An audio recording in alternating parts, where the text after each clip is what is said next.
भगवान श्री राम को मांसाहारी बताने वालों से मेरे कुछ सवाल हैं। महाभारत में भगवान शिव ने और भीष्म पितामह ने मांस खाने वालों को राक्षस बताया है। मांस को राक्षसों का भोजन बताया गया है। तो क्या श्री राम राक्षस थे? व्याद गीता में धर्म व्याध ने मांस भक्षण को अधर्म बताया है। तो क्या श्री राम अधर्मी थे? महाभारत और शिव पुराण में मांस मदिरा का सेवन करने वाले को शिव द्रोही कहा गया है। तो क्या श्री राम शिव द्रोही थे?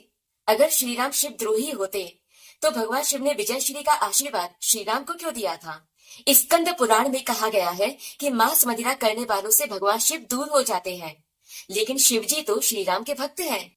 वाल्मीकि रामायण की शुरुआत उस कथा से होती है जब वाल्मीकि जी के सामने एक व्याध एक क्रॉच पक्षी की हत्या कर देता है, और तब वाल्मीकि जी को यह देखकर बहुत दुख होता है और बहुत गुस्सा भी आता है। वे व्याध को शाप देते हुए कहते हैं कि तुमने बिना किसी अपराध के ही इस पक्षी को मार डाला है, अतः तुम्हें कभी शांति या प्रतिष्ठा न मिले। और शायद आपको मालूम होगा कि वही वाल्मीकि जी जो जीवों के प्रति इतने अधिक दयालु थे, वे श्री राम के बहुत बड़े भक्त थे। वे राम नाम का जप करके ही महर्षि बने थे। तो वाल्मीकि रामायण की शुरुआत से ही पता चल जाता है कि वाल्मीकि जी कितने दयालु थे और जीव हत्या के सख्त खिलाफ थे। और अगर श्री राम भी जीव हत्या या मांसाहार करते तो क्या वाल्मीकि जी उनके इतने बड़े भक्त होते? आज मैं इंटरनेट पर कई लोगों को ये लिखते हुए देखती हूँ कि श्री राम भी मांस खाते थे, ऋषि मुनि भी मांस खाते थे, और सबूतों के तौर पर ये लोग वाल्मीकि रामायण से कुछ श्लोकों के अनुवादों को सिलेक्ट करके दिखा देते हैं। और ये सब इसलिए हो रहा है क्योंकि वाल्मीकि जी या हमारे कोई भी ऋषि मुनि अनुवाद करके नहीं गए हैं, केवल वैदिक संस्कृत में श्लोक लिखकर चले गए, जिसका आज इतना जबरदस्त फायदा उठाया जा रहा है कि आज करुणा निधान कहलाने वाले भगवान को भी मांसाहारी बताया जा रहा है। ऐसा क्यों किया जा रहा है? क्योंकि भगवान को मांसाहारी बताकर आप हिंदुओं के बीच में ज्यादा से ज्यादा मांसाहार का प्रचार कर सकते हैं और ज्यादा से ज्यादा हिंदुओं को मांसाहारी बना सकते हैं। इससे क्या फायदा होगा? इससे ये फायदा होगा कि हिंदू अपने बीच में मलेच्छों का विरोध नहीं कर पाएंगे, क्योंकि जो भी हिंदू मांसाहार का विरोध करेगा या मांसाहारियों का विरोध करेगा तो तुरंत उससे कह दिया जाएगा कि तुम्हारे भगवान भी तो मांसाहार करते थे, तो क्या दिक्कत है?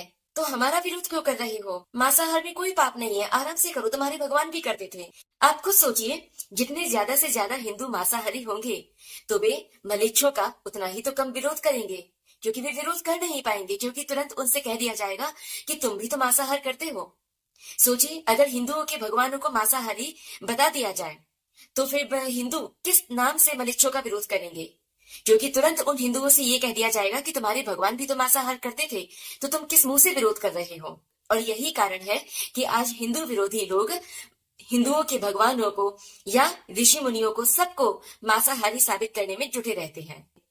खैर, मैं यहाँ अपने कोई विचार प्रस्तुत नहीं करूंगी, मैं केवल फैक्ट्स पर बात करूंगी। और अगर आप ये वीडियो पूरा देख लेते हैं तो शायद आपको इस विषय पर फिर कोई संदेह नहीं रह जाएगा। तो शुरुआत करते हैं वाल्मीकि रामायण से ही। वाल्मीकि जी नारद जी से पूछते हैं कि इस समय संसार में ऐसा कौन है जो सदाचार से युक्त हो, समस्त प्राणियों का हित साधक हो।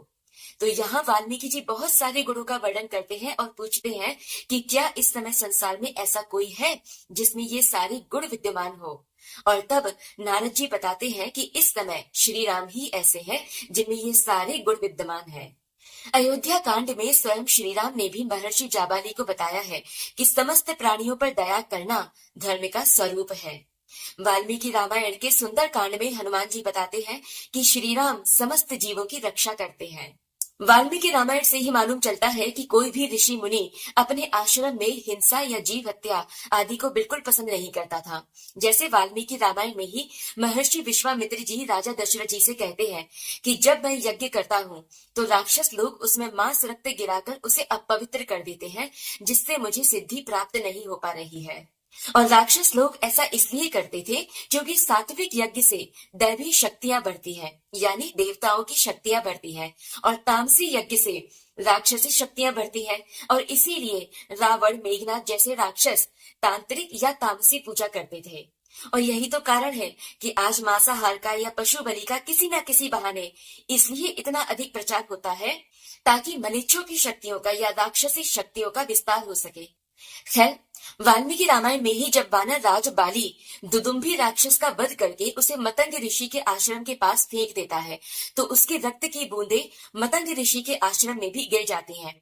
और तब मतंग ऋषि यह देखते हैं कि एक भैंसे का शव उनके आश्रम के पास पड़ा है, तो वे श्राप देते हुए कहते हैं कि जिस किसी ने भी ये खून के छींटे डालकर मेरे निवास स्थान इस वन को अपवित्र कर दिया है, वह आज से इस वन में प्रवेश न करे। यदि वह इसमें प्रवेश करेगा तो उसका वध हो जाएगा। तो आप देख सकते हैं कि कोई भी ऋषि मुनि ना तो मांसाहार करता था और ना ही कोई पशु बलि देता था, क्योंकि वे अपने आश्रम में जीव हत्या या मांस के रक्त गिरने को ही बिल्कुल पसंद नहीं करते थे।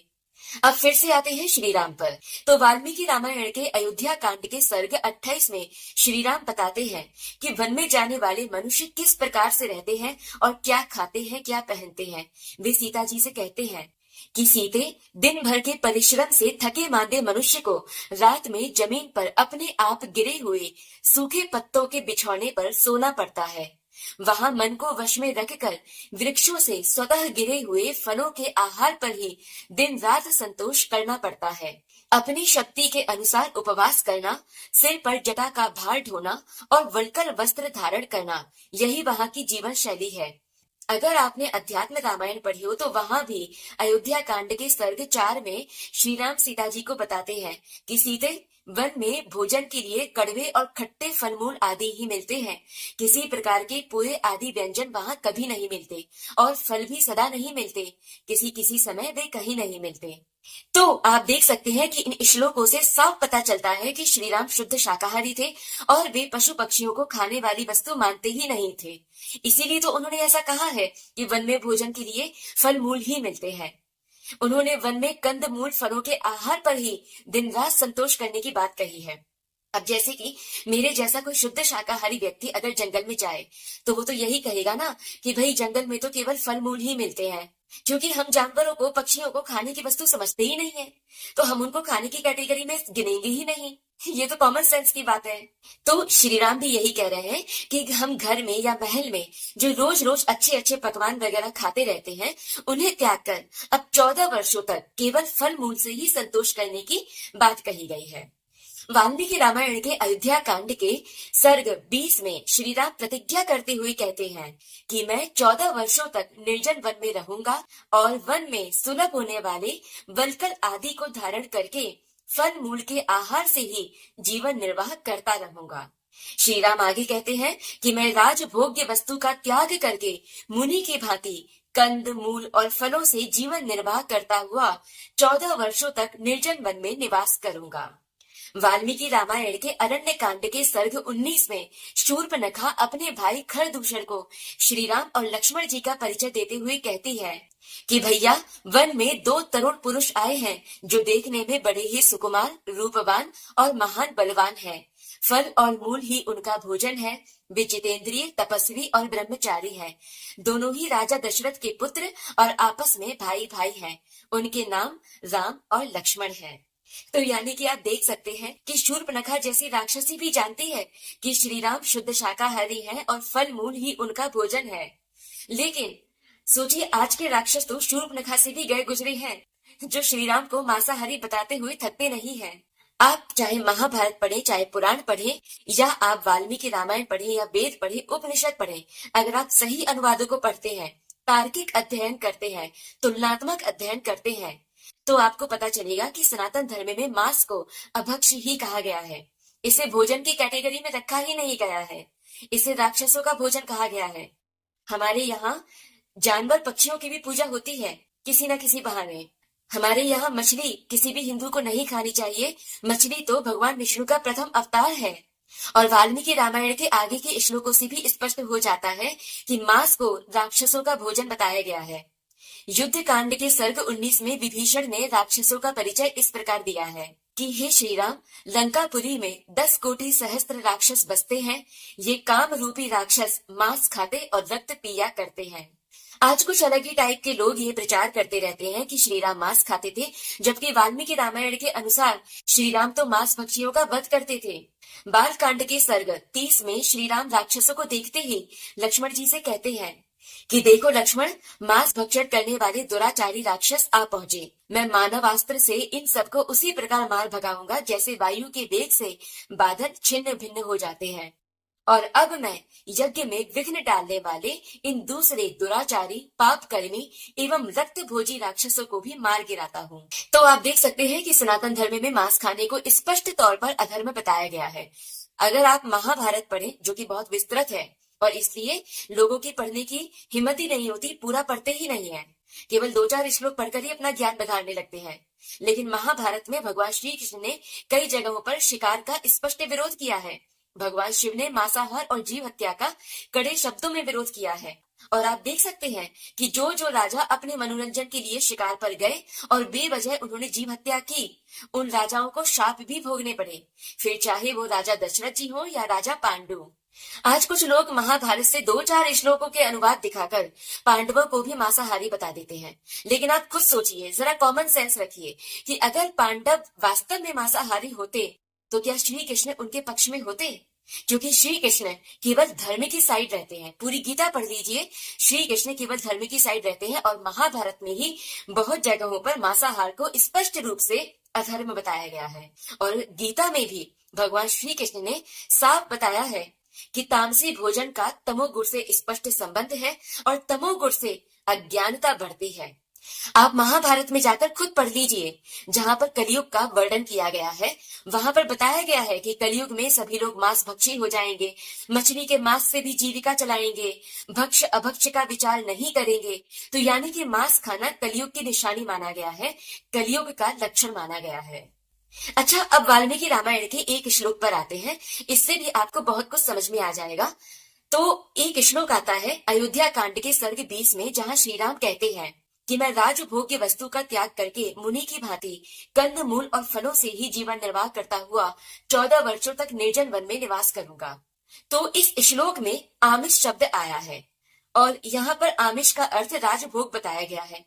तो यहाँ पर कुछ लोग ये कह देते हैं कि आमिष का अर्थ तो मांस होता है, लेकिन गीता प्रेस ने अर्थ बदलकर इसे राजभोग लिख दिया। तो आपको बता दें कि गीता प्रेस ने अर्थ नहीं बदला है, बल्कि गीता प्रेस ने अर्थ सुधारा है। आपको बता दें कि संस्कृत में जो आमिष शब्द है वो आ और मिश शब्द से मिलकर बना है। आ का अर्थ है आकर्षण और मिश का अर्थ है लुभावना। तो आमिष का शाब्दिक अर्थ होता है लुभावना पदार्थ, जो इंद्रियों को सुख दे। इंद्रियों को सुख देने वाले पदार्थ को आमिष कहा जाता है। तो आमिष शब्द का अर्थ मांस तक सीमित नहीं है। इसका अर्थ व्यक्ति की प्रकृति, संस्कृति और रुचि पर निर्भर करता है। यह किसी भी ऐसी चीज को संदर्भित करता है जो इंद्रियों को आकर्षित करे। अब जैसे कि मैं शुद्ध शाकाहारी हूँ, मुझे नॉनवेज से बदबू आती है, तो क्या मेरे लिए भी आकर्षक या लुभावने पदार्थ का अर्थ मांस होगा? बिल्कुल नहीं। हाँ, राक्षस जैसे लोगों के लिए जरूर आमिष का अर्थ मांस ही होगा। लेकिन आपको मालूम होगा कि वाल्मीकि रामायण में बहुत जगहों पर श्री राम को करुणा निधान बताया गया है, समस्त जीवों का रक्षक बताया गया है, समस्त प्राणियों का हित साधक बताया गया है, हितैषी बताया गया है। तो श्री राम के लिए भी आमिष का अर्थ मांस तो नहीं होगा। वे बैकुंठ से श्री राम इतनी दूर तक मांस खाने के लिए नहीं आए थे, बल्कि मांस भक्षी राक्षसों का वध करने के लिए आए थे। तो श्री राम के संदर्भ में आमिष का अर्थ मांस नहीं लिया जाएगा, क्योंकि ये उनके चरित्र और स्वभाव से मेल नहीं खाता। संस्कृत में बहुत सारे ऐसे शब्द हैं जो कहाँ पर फिट बैठते हैं उसी के अनुसार उनका अर्थ बदल जाता है। जैसे कि एक शब्द है सारंग। सारंग के बहुत सारे अर्थ होते हैं, वायु, साड़ी, पक्षी, दीपक, और भी कई अर्थ होते हैं जो कि आप पढ़ सकते हैं। और इसी तरह से नाग का पर्यायवाची भी हाथी होता है। अब सैंधव का अर्थ घोड़ा भी होता है और नमक भी होता है। तो अगर किसी को भोजन में सैंधव का स्वाद कम लग रहा है तो इसका अर्थ ये नहीं कि उसे घोड़े का स्वाद कम लग रहा है, नहीं, उसे नमक का स्वाद कम लग रहा है। ठीक है ना? तो कैसा वाक्य है और किसके संदर्भ में वाक्य है, इस पर उस शब्द का अर्थ बदल जाता है। तो इस श्लोक में श्री राम कह रहे हैं कि राजमहल में होते हुए जो मैं रोज रोज स्वादिष्ट और अच्छे अच्छे पकवान खाता हूँ, उन सबको त्याग कर अब मैं 14 वर्षों तक केवल फल मूल के आहार पर ही निर्भर रहूंगा। अब कुछ लोग कहते हैं कि वाल्मीकि रामायण में श्री राम शिकार करते हुए दिखाए जाते हैं। तो श्री राम ने भी वन में शिकार किए थे, लेकिन वे अपनी या सीता जी आदि की रक्षा में या निर्बल प्राणियों की रक्षा में हिंसक पशुओं का शिकार करते थे, ना कि अपने मनोरंजन के लिए या खाने के लिए। श्री राम स्वर्ण हिरण का शिकार करने इसलिए गए थे क्योंकि वे और सीता जी उसमें मारीच को पहचान चुके थे और अब वे रावण वध की लीला शुरू करने जा रहे थे। उससे पहले उनके द्वारा मृगों का शिकार करने जैसी बात वाल्मीकि रामायण में नहीं लिखी है। अरण्य कांड के सर्ग 9 से पता चलता है कि सीता जी और श्री राम निरपराध प्राणियों को मारने के विरोधी थे। वहां पर आप पढ़ लीजिए कि सीता जी श्री राम से कहती हैं कि क्षत्रिय वीरों के लिए वन में धनुष धारण करने का इतना ही प्रयोजन होता है कि वे संकट में पड़े हुए प्राणियों की रक्षा करें। क्षत्रिय लोग इसीलिए धनुष धारण करते हैं कि किसी को दुखी होकर हाहाकार न करना पड़े। वे इसलिए धनुष धारण नहीं करते कि अपने मनोरंजन के लिए, अपने मांस खाने के लिए जीवों का वध करते रहे। और वैसे भी आपको मालूम होगा कि श्री राम तो जिसका नाम लेकर बाढ़ का अनुसंधान कर देते थे वो वहीं बैठे बैठे मर जाता था। तो भला श्री राम को एक मृग के पीछे भागने की क्या जरूरत थी, वो भी इतनी दूर तक। तो ये सब इसीलिए किया गया था क्योंकि श्री राम ने अब तक देश में घुसपैठ करने वाले असुरों का वध कर दिया था और अब वे उस सोर्स को ही खत्म कर देना चाहते थे जहां से घुसपैठ लगातार होती रहती थी। और साथ ही उन्हें रावण की कैद में रह रहे देवताओं, ऋषि मुनियों को भी छुड़ाना था और इसके लिए उन्हें कोई ना कोई कारण चाहिए था। क्योंकि रावण दूसरे देश का राजा था और श्री राम मनुष्य अवतार में थे, इसीलिए श्री राम ने माया सीता का सहारा लिया। इसलिए सीता जी की छाया एक कारण बनकर लंका में तब तक बंदी बनकर बैठी रही जब तक एक एक राक्षस सहित रावण का वध नहीं हो गया। तो आशा है कि आपको काफी हद तक तो समझ में आ गया होगा। और अगर अब भी आपको कुछ भी समझ में नहीं आया होगा, अब भी अगर आप यही रट लगाए होंगे कि श्री राम मांसाहार करते थे तो झूठ बोल रही हो, तो फिर मैं कुछ नहीं कर सकती। हम भी जानते हैं कि यह कलयुग चल रहा है, हम किसी को रोक तो सकते नहीं हैं। आप लोग तो ध्रुव राठी जैसों की ही बातों पर विश्वास करेंगे, हालांकि ध्रुव राठी जैसों को संस्कृत का सा भी नहीं आता, ये बात आपको भी मालूम है। लेकिन आज तो प्रसिद्धि और पैसे को ही योग्यता का और सच का पैमाना माना जाता है, ये हम भी जानते हैं। जय श्री राम।